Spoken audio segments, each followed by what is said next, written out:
La plupart des auteurs de faits terroristes sont de nationalité française. Oui, non, c'est une étude qui le dit. Dans les derniers cas, non. Dans les derniers cas, non. Mais ça veut dire que malgré tout, il y a la conscience d'un certain nombre de gens français, d'individus français, sont quand même assez favorables à cette... Je pense qu'il ne faut pas évincer aussi une responsabilité, même si l'heure aujourd'hui est au recueillement, mais je pense que les Français sont aussi lucides de la situation dans laquelle on est. C'est recueillement et colère. Hein. Bien sûr, et colère. Mais c'est ça qui est dangereux. C'est ça qui est dangereux, c'est que pendant longtemps, quand il s'est passé ça, tout le monde était abattu. Tout le monde disait oh là là, mon Dieu, qu'est-ce que ça... Et là maintenant, et on le sent. Enfin, il suffit de parler avec les gens, on le sent. Maintenant, c'est la colère. Ça suffit. On est tous lassés lassés et en colère.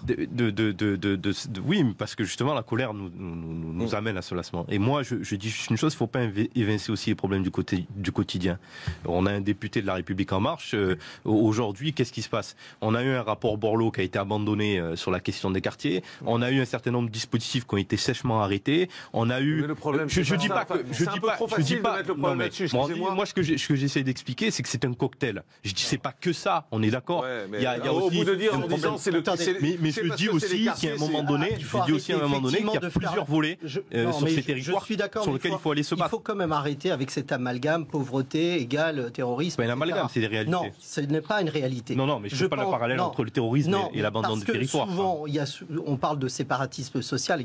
Aujourd'hui, le gouvernement auquel j'appartiens, on a fait beaucoup pour les quartiers. Et on continue de faire beaucoup pour les quartiers. Les CPA 12, l'école plus républicaine que jamais dans les quartiers, c'est bien nous qui sommes à l'initiative.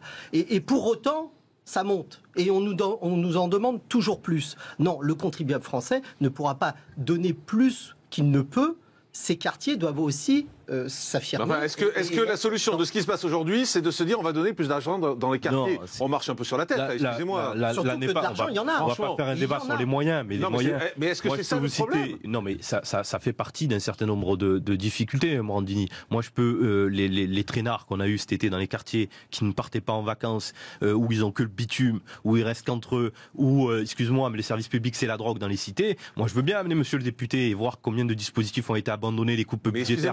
Dans les cités, excusez-moi, ce genre de discours, c'est vrai que c'est un peu pénible parce que dans les cités, il y a pas... Attendez, écoutez-moi, dans les cités, il n'y a pas que des musulmans. Bien sûr, il y a deux. Et pourquoi ça se passe qu'avec les musulmans?